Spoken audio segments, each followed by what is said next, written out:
ইয়াসবিতু ফি কবরিহি জাআল কুরআন ইনদা রাসি। কোরআনটা দুনিয়াতে যেভাবে 30 পারা কোরআন, ছোট্ট একটা কোরআন। আল্লাহু আকবার, আল্লাহু আকবার। এই কোরআনটা আমরা পড়ে দেখতে কত ছোট। সরাসরি এই কোরআন কবরে যাবে না। এই কোরআনুল কারীমটা একটা সুন্দর সুদর্শন যুবকের সূরা নিয়ে কবরে হবে হাজির।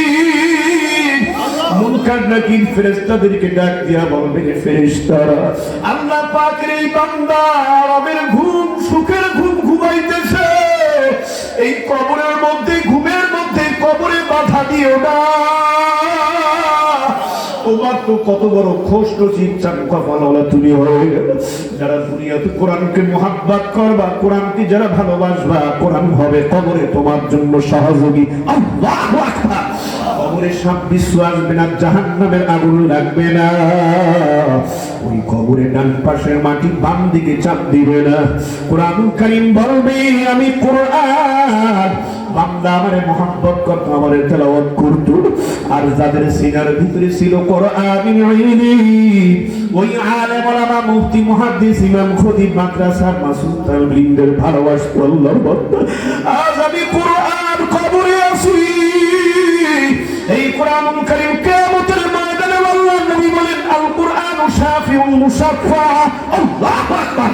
আশর ময়দানে কোরআনুল কারীম আল্লাহর কাছে ডাক দিয়া বলবে, বালি নামাজ কমপ্লিট। এরপরে ধইরা তোরে মায়ার বাঁধন ছিল, কইরা তোর কবরের মধ্যে রেখে দিল। 3 দিনের এই বাহাদুরির মন শুধুই বালুর মাঠ, ফুরিয়ে এলে বাতাস টুকু বিকবের পৌঁছার। ক্ষমতা, টাকা পয়সা গরম দিয়া রে বান্দা, টিকে থাকা কিন্তু যাবি না।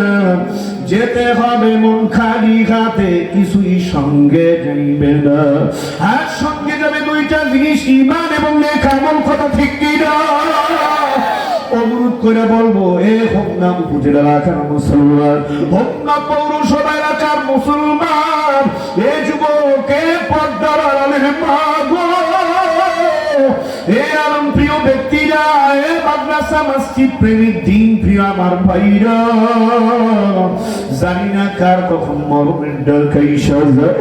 তোমার কবরের ভেতরে রাইখা মাথা মুষ্টি খুলিয়া লাত মারিয়া উঠবে সবাই ফালাইয়া।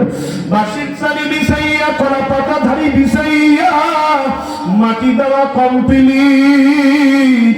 একটু মরার আগে মুতু ক্বাবলা আন তামুতু, ভিতরে একটু বুঝা আমার মরণ হবে।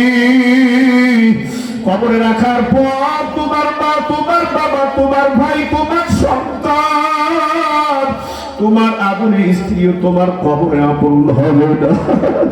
এই হইল মন দুনিয়া,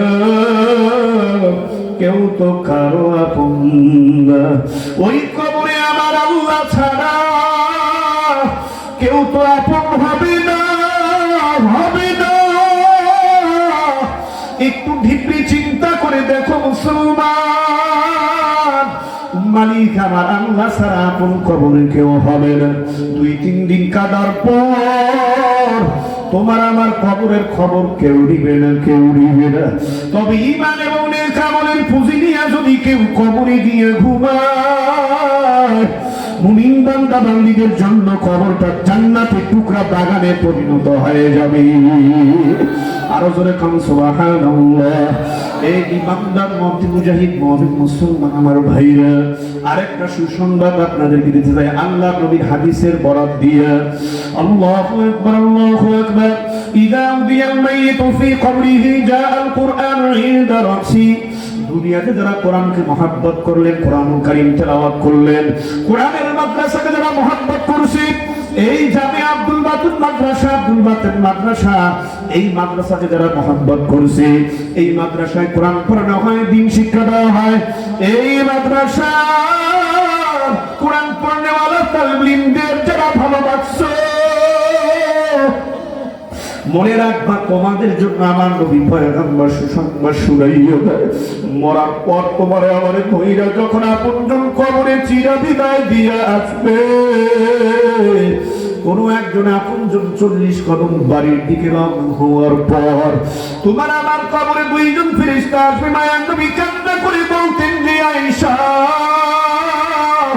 প্রত্যেকটা মানুষের কবরে দুইজন ফেরেশতা আসবে। মুনকারের বউলা কি মুনকার নাকির ফেরেশতার চেহারাটা বড় বিভৎস ভয়ঙ্কর রূপের চেহারা হবে।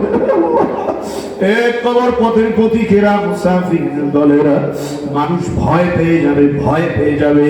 তিন প্রশ্ন করবে, রবের পরিচয় দাও, পয়গম্বর নবীর পরিচয় দাও, রাহমাতুল লিল আলামিন নবীর পরিচয় দাও, ধর্মের পরিচয় দাও। মান রাব্বুকা মা দীনুকা মান নাবিয়ুক আম কামা ক্বালা নবী আলাইহিস সালাতু ওয়াস সালাম। আমার ভাইরা, আমার বন্ধুরা, এমন একটি সময় কোরআনুল কারীম, যারা দুনিয়াতে কোরআনুল কারীমকে মহব্বত করছো, কোরআনের ইজ্জত রক্ষা করার জন্য কাফেরের কাফুর বাইরে যারা ময়দানে নাইমা পড়ছো, উলামায়ে কিরামদের নেতৃত্বে, এই উলামায়ে কিরাম যাদের সিনার ভিতরে কোরআনের ইলম, এই মাসুম তালিম যাদের সিনার মধ্যে কোরআনের ইলম, ওই কোরআনুল কারীম সরাসরি কবরের মধ্যে হাজির হয়ে যাবে। ইযা উযিয়াল মাইয়িতু ফি কবরিহি জাআল কুরআনু ইনদা রাসি।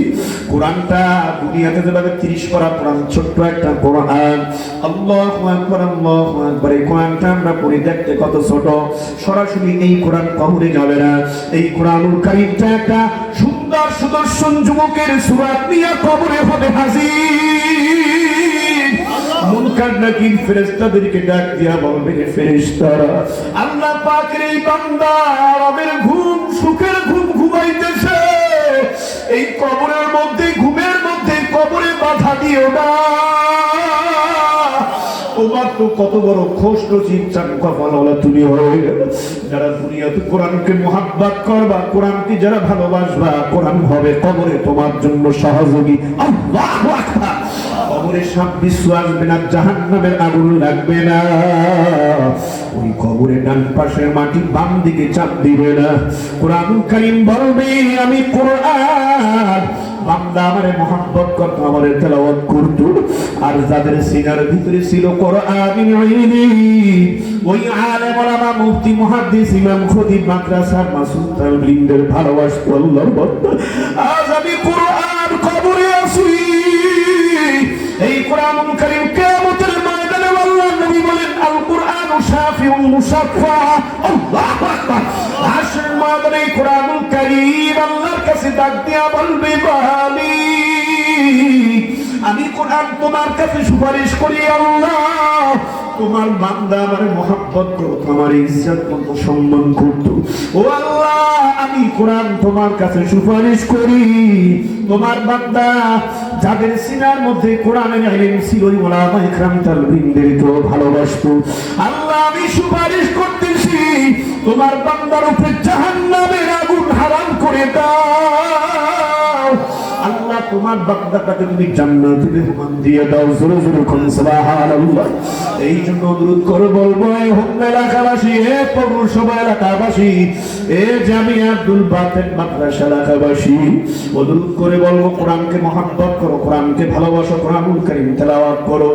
আর উলামায়ে কিরাম তালিম যারা আছে, যাদের সিনার ভিতরে আমার মালিক আল্লাহ পাকের কোরআন, তাদেরকেও স্নেহ করো, মায়া মমতা করো, ভালোবাসো। কোরআনুল কারীম কিয়ামতের ময়দানে সবার জন্য নাজাতের উসিলা হয়ে যাবে। জোরে জোরে কোন সুবহানাল্লাহ। যাই হোক, বলতেছিলাম, মালিক এত মুসিবত, এত বিপদ, এত বন্যা, এত সাইক্লোন, এত বন্যা, এত তুফান, এত আযাব গজব, কারণটা কি মুসলমান? আমাদের আমল নষ্ট হয়ে গেছে। আমরা মালিক আল্লাহ পাকের হুকুম থেকে দূরে আছি, আমরা নবীর তরিকা থেকে দূরে আছি। আল্লাহ পাক যদি শব্দ আযাব আমাদের উপরে চাপাইয়া দেন, আমাদের কিন্তু কোনো অস্তিত্ব থাকবে না। কথা ঠিক কিনা? এ মুসলমান ইমানদার, এখানে যারা উপস্থিত, আমি সবাইকে জিজ্ঞাসা করতে চাই, আল্লাহ পাক রব্বুল আলামিনের তরফ থেকে আমরা রহমত চাই কি চাই না? জবান। আল্লাহ পাক রব্বুল আলামিনের তরফ থেকে আমরা কেউ কি আযাবের কামনা করি?